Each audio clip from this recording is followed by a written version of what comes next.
Philadelphia. Man, that voice is still a little hoarse today, isn't it?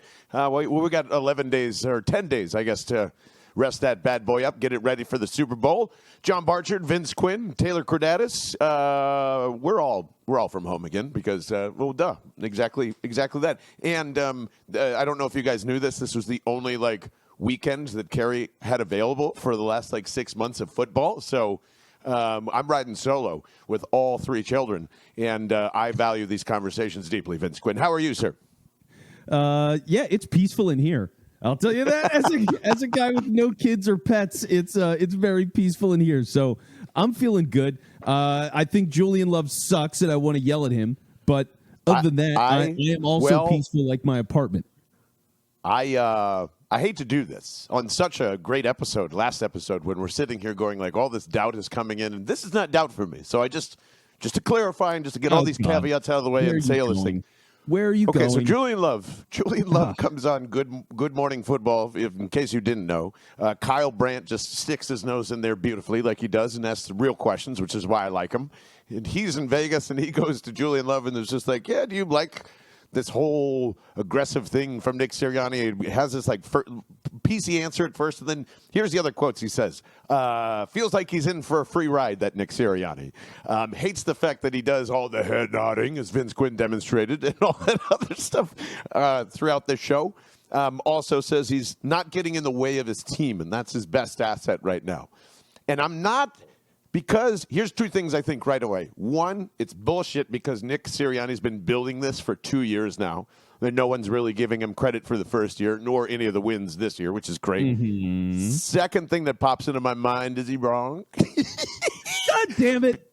Because, here's my only explanation. If you can answer this question without hesitation, what does Nick Sirianni do the best? Analytics. They're aggressive as shit. They're one of the most aggressive teams in the league. That's part of the reason why they're in the Super Bowl. That is also Howie Roseman in his apartment. It's Nick, too. Are you telling me Nick Sirianni doesn't want to go for 4th and 1 all the time? Well, because the math tells him so, and because the guy that was previously there, that's how he won the Super Bowl. And by the way, this is his opportunity at a head coaching gig, so he's going to say yes to pretty much anything.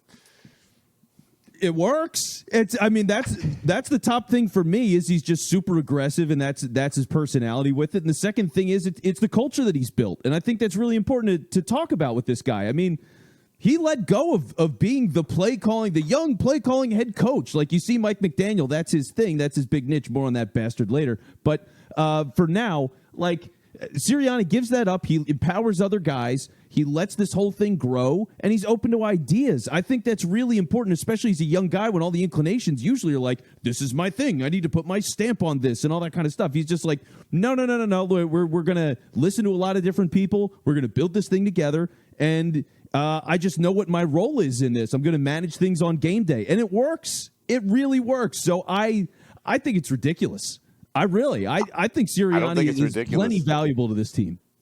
I'm not saying he's not valuable at all. I'm just saying I don't know what his best assets are outside of probably being a great teacher, which is where I'm still at.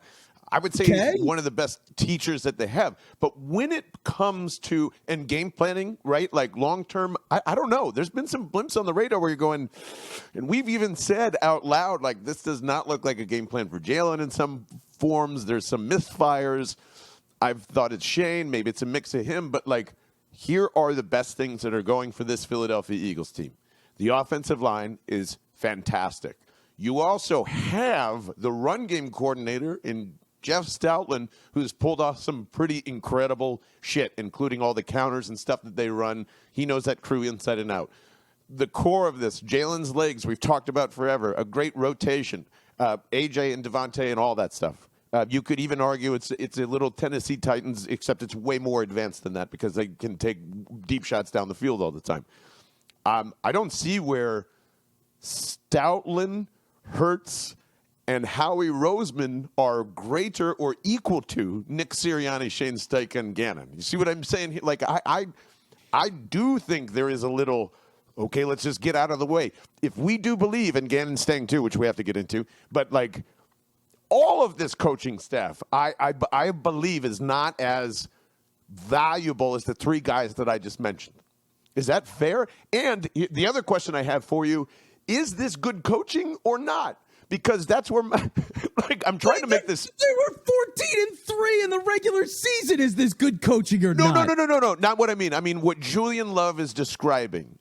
Isn't that just good coaching and not necessarily, or just knowing yourself? He's a good coach doing good coaching. Yes.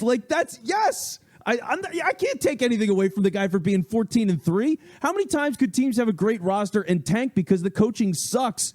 Look, for all the problems with Tampa Bay, that roster was really fucking talented. Byron Leftwich sucked, okay? They pushed Bruce Arians out. They hand over the Todd Bowles becomes the head coach. Byron Leftwich runs the offense. They sucked.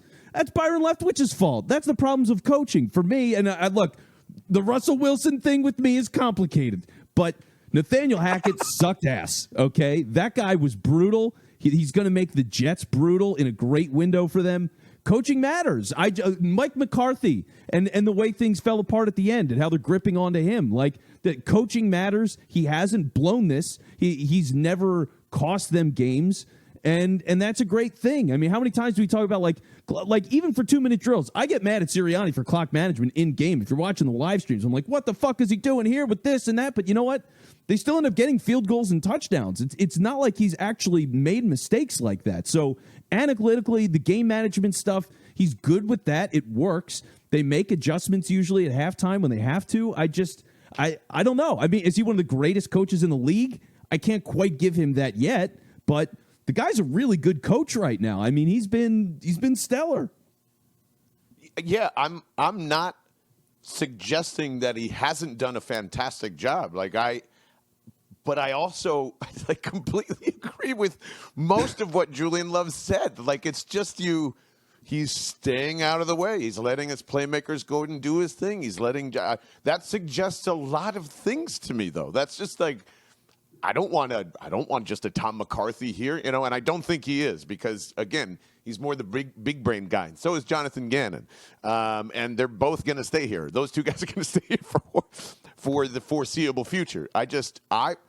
I'm asking you, and jump in our Discord or to give us a text 215-509-5833. But I cannot identify outside of the teaching and the large game planning, and maybe I don't hear him enough with the in-game calls during all the chaos that's going on and all of that.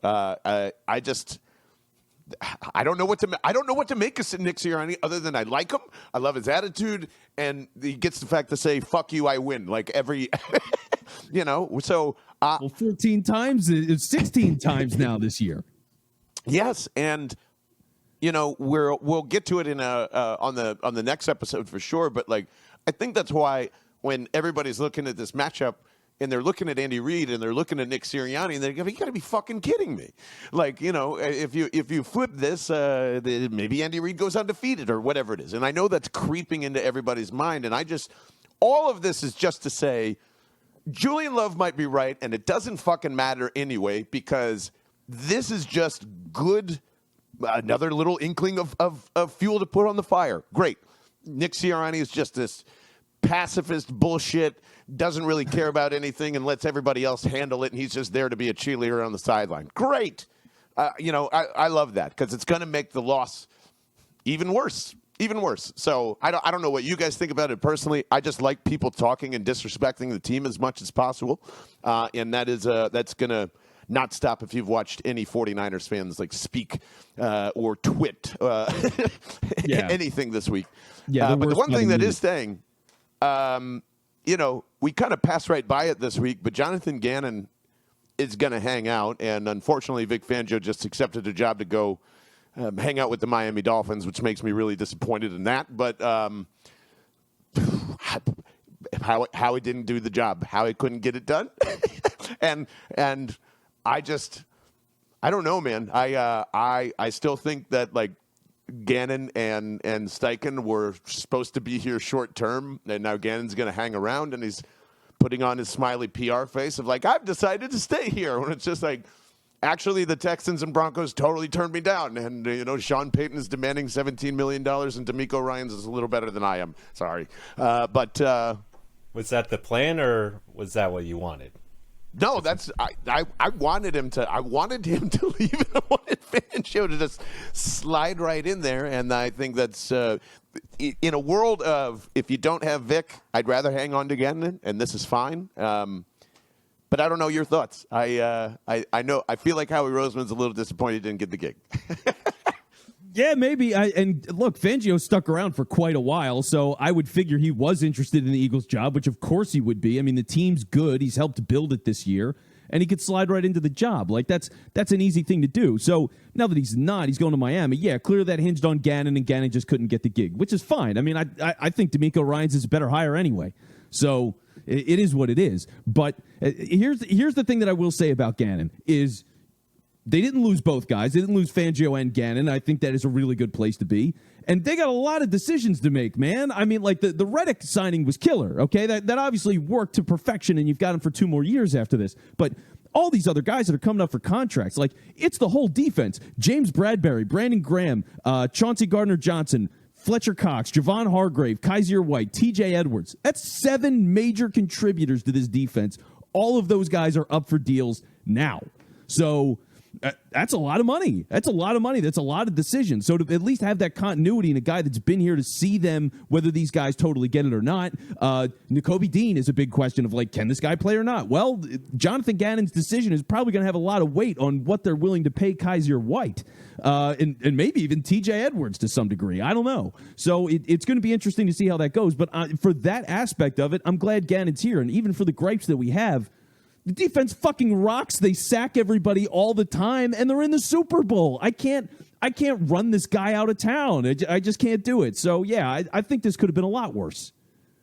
Yeah, I'm happy that Gannon is here overall between not having Vic, just like I said, and I'm in agreement with you. Like, there's a lot of cool shit that they're doing there, especially now that everybody's kind of back and healthy again. And I know they played 2 very weak offenses, let's be honest here. But just to see where it's evolved to, where everybody understands, Fletcher Cox is even happy, which I didn't even believe was possible for them to kind of coexist here. I would even say to the point where, like, Fletch has done a good enough job that maybe you break him off for another year deal while you're waiting to see, what's going on with Jordan Davis and kind of where that top 10 pick ends up shooting out, because I assume that's going to be pegged for a D tackle or maybe both first round picks are jumping up or whatever happens there. But I couldn't be, as much as he's been killed, he's done a phenomenal job.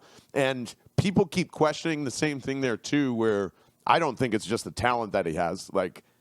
Just like I don't think it's just the talent for Nick Sirianni. That's ridiculous. Like, overall, I think it's a ridiculous statement for either one of them. But this works. This works with defenders like Reed Blankenship and Marcus Epps and TJ Edwards, honestly, and Kaiser White, guys that aren't like superstar names that do really, really good jobs that are probably, honestly, a tad bit underrated for sure, especially with TJ. I mean, good Lord. Yeah. But it really works. It seems like it's a little complicated to get the hang of, but once you have it down and everybody's flowing, and to me, we've been talking about him all week, but yeah, Hassan Reddick is what makes this all work. And it makes it what, Brandon Graham have career years in sacks and stuff like that. So I'm happy that Gannon's here.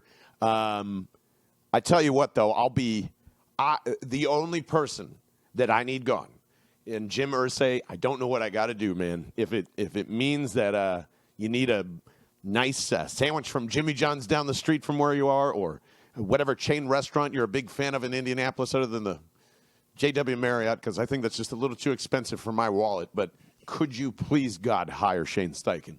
Please, I am begging you. I think that is like that will stop the progress of this team becoming that dynasty thing that I hope it becomes. And that might be too strong of a statement for this week, but I'm sorry, I just have to say it. Like, Shane has to go for this offense to evolve, and everyone keeps bringing up Brian Johnson like he's the next offensive god, and if that's the case, keep him in here, make him the OC, or just get somebody in here that's a little better than Shane, because I really do think he has held up a lot of the rhythm and a lot of the decisions in the route trees where in the passing game have been whatever at times. So I need Jim Irsay to hire Shane Steichen. Do you feel the same way, Vince Quinn? Yeah, it's time to move on because for Jalen at this point, at first it was like, can this guy even throw the ball or not? Can he throw it to the middle of the field? We had no idea. So now that he's doing all that stuff and the offense is great and you're about to pay him a lot of money, yeah, you're going to have to be ready for building for a potential life where you've got to be more of a passing offense around Jalen. So growing that, you got to get rid of Steichen. He's a running guy, which is also why he's such a fit for the Colts. I mean, the Colts, they love that kind of style offense. Jonathan Taylor is a first-round pick and all those things. They want to run the ball a lot. It gives you a pretty good floor. It lowers your ceiling, but it gives you a pretty good floor. And bringing Steichen in for that, it makes a lot of sense for them. So, yeah, I think the longer this search keeps going, they're talking about a third round of interviews. I mean, it feels like they're just stalling to either get him there or it's a total clown show because they're going to hire Jeff Saturday back. So whatever the hell they're going to do, yeah, I think Steichen is a good fit based on their mentality. I disagree with their mentality, but for what they want, he's a good fit. So we'll see where that goes. But then it is the interesting side, right? Because, okay, who does he take? Kevin Patullo, for example, passing game coordinator here. Would he be the OC here? Would he go and be the OC with Steichen? Maybe he complements him, passing guy, running guy. Like Brian Johnson, does he go over there? So we'll see what the brain drain is, if you will, because Steichen's going to want his own staff. And you got to figure a couple of guys from the Eagles are going to go with him. So just something to keep an eye on if he does get the gig.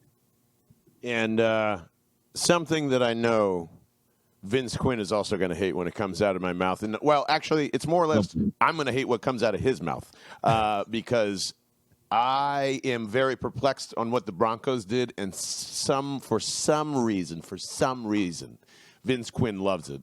And I'm gonna let him, get us all mad here in a second. But first, just go to liquiddeath.com/Bell and look at all the beautiful merch that Liquid Death has now put up, because when you go and hit that link, it is 20% off of all of that. The hats, the sweatshirts, the fucking dog toys. They have so much random cool shit up there that you're missing out, honestly. They are and again, like we always say, these guys don't give out discount codes for anything with their merch. They do this for limited pods, and we are just lucky enough to give that to you. It supports the podcast so much when you go there, so we appreciate that. And, of course, when you share with your friends. That's the most important way to support us overall. But go to liquiddeath.com/Bell. Helps them, helps us. And Vince Quinn, please, God, tell me why you think it's a good idea to trade draft picks for coaching. Because let's just get mad. What the hell are you talking about? They're coaches. They run the whole fucking team. I mean, how much does that stuff matter? Whether a coach is good or not, their ability to maintain an organization for long stretches of time or completely run it into the ground in a year. Urban Meyer ruins a franchise in a year. What happens? They bring in Doug Peterson. He sets a different culture. They make some adjustments with the free agent signings. They're a whole different organization. Top to bottom, they're an entirely different organization now from where they were a year ago because of the coaching hire. Dan Campbell and what he's building in Detroit. Whether you can think he could take him a lot farther, he's made them at least a respectable organization for the first time in 10 years. That's a pretty valuable thing. Not that I'm trading a first for Dan Campbell, but it's just to talk about just about to say. I'm talking about the one. It's just the values of coaching. I think coaches are clearly valuable, and they're absolutely worth draft picks. I mean, if you're going to trade up to get first-round picks to get a receiver, a tackle, a quarterback, a defensive lineman, whatever it might be, it's one position of somebody that can get injured, and who knows what their career is going to be. When you're trading for an established veteran coach, you've seen him in the league. Like, Peyton's been in the league. He's been a head coach for 15 years. He's run a top 5 offense 9 of those 15 years with the Saints. He's literally top 5 in scoring. That's a really good bet. I mean, passing Hall offense. of Fame quarterback. Hall of Fame quarterback, but the offense changed, right? It was early in the career. They progressed Drew Brees, who was a nobody. He was a bust when he came to New Orleans. So he rehabs Drew Brees. They eventually become a massive passing attack where he's throwing 45 times a game. Then as he got older, they changed it and they scaled it to being a running offense where they're pretty balanced. And he's still got, Drew Brees doesn't play until he's 41 or 42 without Sean Payton. He just doesn't. He might have been out of the league without Sean Payton. So, if you're going to, as far as bets go for a first and second round pick to get a guy with that kind of resume, he makes you relevant. No doubt about it. He makes you a playoff team way more likely than not. And that's one, that's money in your pocket as an organization. And two, all the stuff that you're paying for him financially, you're paying him $20 million a year, but you know what? It ain't on the salary cap. So where's the risk? Like, the risk is just the picks, but for all the things that go with that into coaching day in and day out, you can have great players, but if the coaching sucks, you're not going to do anything. So I'd rather have a great coach and mediocre players than great players and a shitty coach or a mediocre coach. You know what's happening here? What's happening here, T? Vince just wants Russell Wilson to be good so bad. That's what I was going to say. He wants it so bad. He wants it so bad. He's going to be better than he was last year. I will tell you that. He will undoubtedly be better than he was last year, but his accuracy is shot, and he's bet. I mean, 16 touchdowns. Yeah, yes, I will gladly bet that offense is better next year. Vince is hanging on the cliff, and he's got his last index finger before he falls off of the I support Russell Wilson mountain. Like, he's hanging on for dear life. There is not, other than Andy Reid, that is the only coach I would consider trading a draft pick for.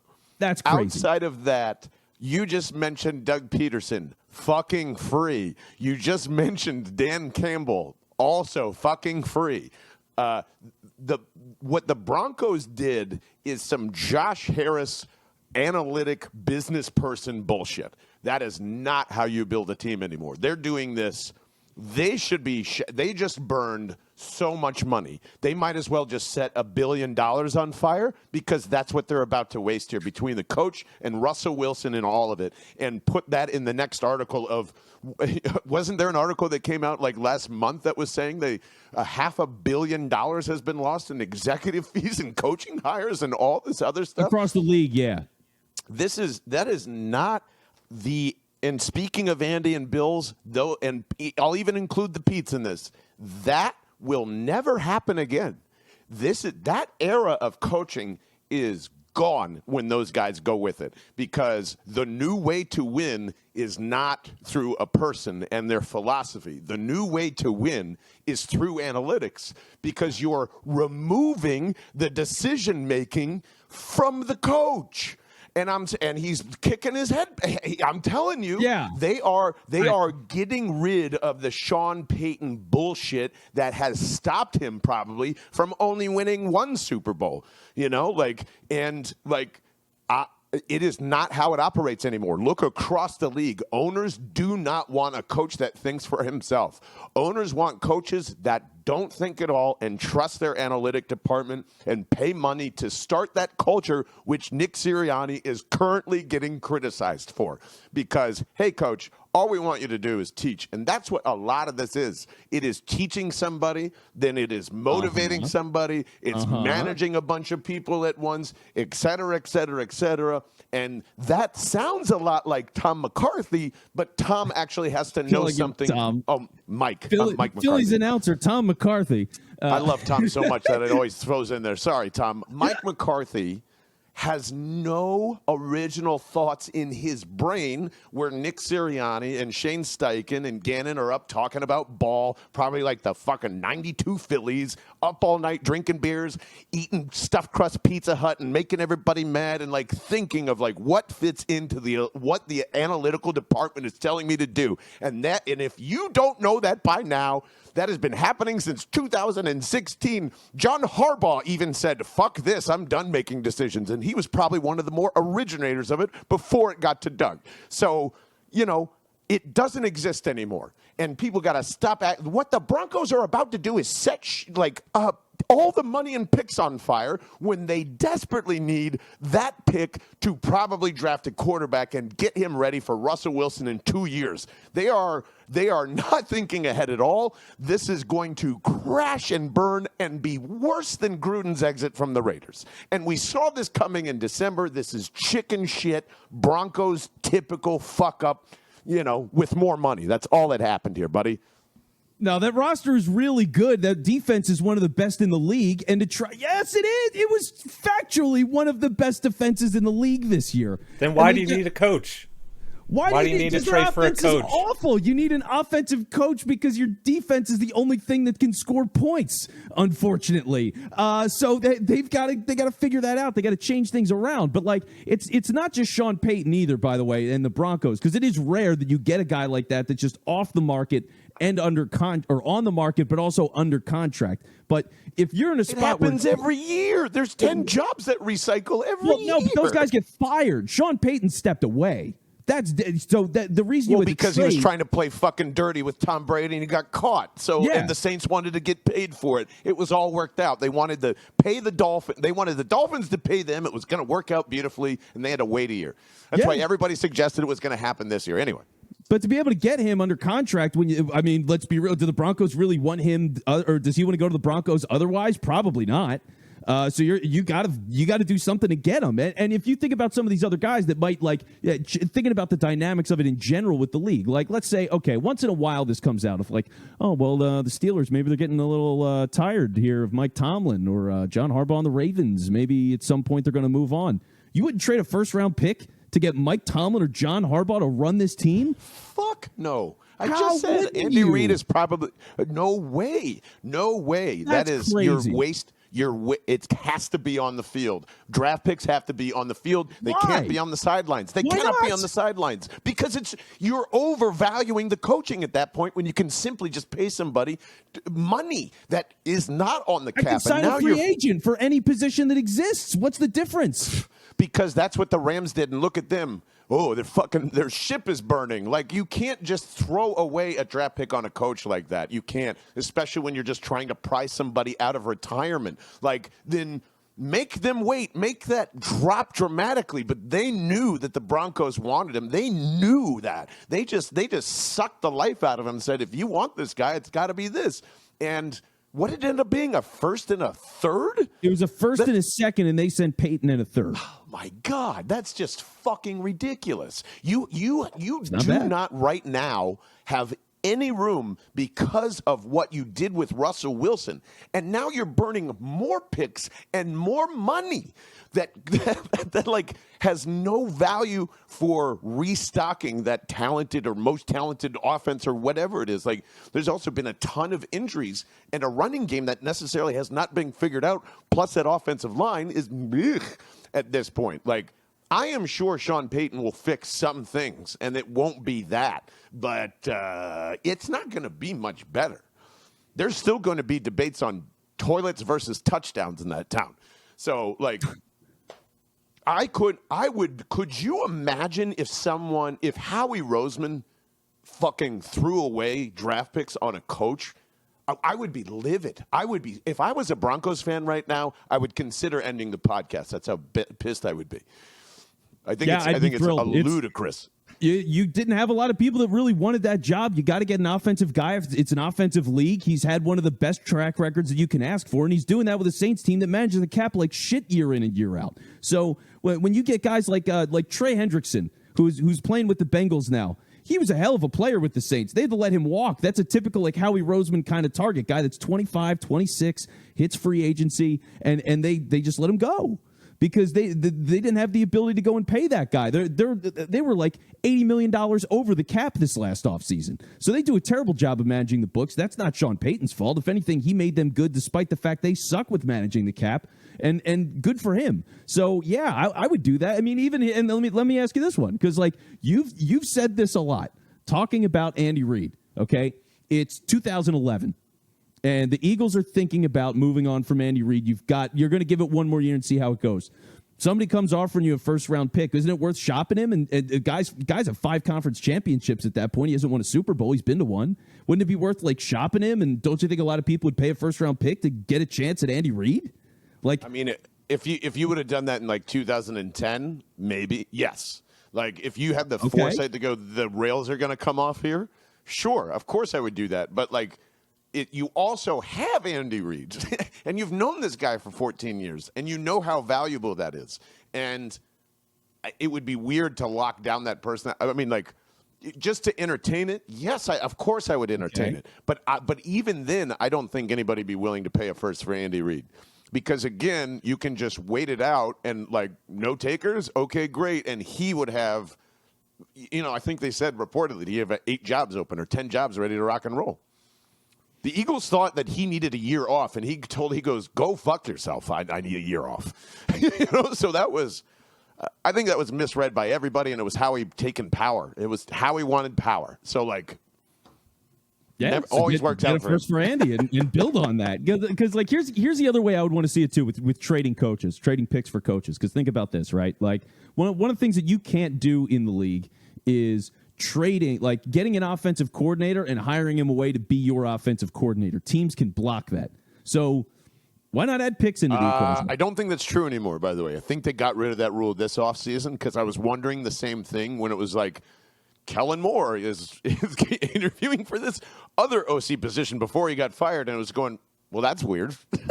The teams have the option to block it, so maybe they just didn't block it because they ended up firing it. But somebody correct me if I'm wrong on that. I thought they changed that rule, but yes, that has happened. That was one of those things where it's like, hey, you're looking to make you're looking to hire an offensive coordinator. You seen a guy in another city, you want him, but you can't. They could block the lateral move. We go, hey, we'll give you a 5th round pick if you give us this offensive coordinator. Like, that's worth it. Guys calling your plays are developing your offense. Like, what's a 5th round pick? You know what I mean? So stuff like that I think is interesting and should be a part of the equation. Like trading for coaches, there's very few guys that you can really do that with. But again, that next batch, it's like Tomlin, Harbaugh, looking at guys like that and seeing what you can get. I mean, even with the Patriots and Belichick for a year. Let's say they get tired of Belichick. How many teams would be willing to give up at least a 1st round pick for Bill Belichick? Because I would guarantee you half of them. Everybody, because he's he and Andy are probably the exception to that rule. Maybe Pete, that's what I'm saying. But I just don't think most NFL owners want that anymore. But you have convinced me of something. I think that's more of an interesting point there you brought up, Vince. If I can identify the guy that I might want to coach in a year or two, and I can go pluck him away, like if I don't know how it would have worked, but let's just say Doug was open to it, and Howie, being the sleuth that he is, he goes, okay, here's what I'm going to do, Doug. I'm going to go trade a 5th for Nick Sirianni to be your OC, and I want you guys to work it out together. And I could totally see that happening. I would say I'm surprised that hasn't happened, and I don't know if it's necessary. It has to be legal. You can trade for anybody, right? Like I would think if you could trade for a head coach, why not be able to trade for something else? I mean, if Billy Beane was able to trade for that dude from the Cleveland Indians to go help him out, for Moneyball, I would assume there's something in the NFL. But yeah, I think that's an interesting point. But I will say there is not. I'm with Taylor. You just want this to work out to prove that it's not Russell Wilson, and you're going to be disappointed. There's no way. I'm just saying there's no good that comes out of paying somebody $17 million to go fix a problem. Doesn't work out. When it's Sean Payton, it's worth it. Nobody's showing up to that stadium. If they hired 9 coaches out of 10, nobody's showing up to that stadium. Nobody's buying tickets. Nobody's buying gear. He's going to make you that money in just media, ticket sales, all of that stuff. Sean Payton is worth $20 million a year easily. No. Absolutely. No. Absolutely. This has a Doc Rivers feel to me. I don't know about you guys. Very much so. It's just like it's a name. It's a guy. It's won 1 championship. Exactly. Traded for. I completely forgot about that. Yep. When did that happen? What year did that happen? Probably like 13, 10. Yeah. Yeah, and how did that work out? Whoops. Yeah, it's just like, I don't know. Trading for coaches, you let us know. I really like Vince's idea of trying to go make your next selection. Like, that's what the Cowboys should probably do. But, again, it'd have to be like dead on balls accurate assessment, and you can find guys for free. You don't really know. That's why I'm saying, like, you gotta talk to these guys, and you're going to find better coaches because the analytics department keeps getting better, and data keeps getting better, and so does information. So imagine what that does for a great coach. Vince, Taylor, any final thoughts on anything that we talked about? I just want to shout this out real quick. If you're watching on YouTube, I mean, just know that I love Nick Sirianni to death, and that's why Drew over at Philly Sports Shirts made That's Game Fuck You, because I love it. I love this shirt to death, and I'm gonna keep on just walking it down the streets. I actually think I should just go to New York and just walk up and down with the "Fuck you, that's game Nick Sirianni" T-shirt and just see the type of reaction. So, well, maybe they'll fellas, put it up in anything the then? Empire State Building. That was so good. That was one of the funniest things. You know, somebody was totally clueless about sports. That was like, "Oh, this sounds cute," and I was like, "You idiot! What have you done?" Like somebody potentially got fired for that, which is so funny. That's like, what a dumb thing to do. T, anything to add before we go? Somehow this Eagles team is on like process Sixers level of hate outside the city, and it's amazing. Yes, it is. It's truly, well, we'll debate it for another time, but I so care about every single one of them shitting on this city and shitting on this franchise right now. Like, I'm just having fun. I can't wait to just dunk on all the other things. We're going to have just a massive cut up of the year from like beginning from the offseason until now, and go after everybody once they win the Super Bowl, man. There's nothing that's going to shake my confidence from that. So I'm John Barchard for Vince Quinn, and of course for Taylor Kredatus. Thank you so much for listening, watching, subscribing, thumbs upping, and notifying all the things that you do. Find us on Bell and the Bird, text us 215-509-5833, or just find us in the Discord at bellandthebirdman.com. Okay, bye.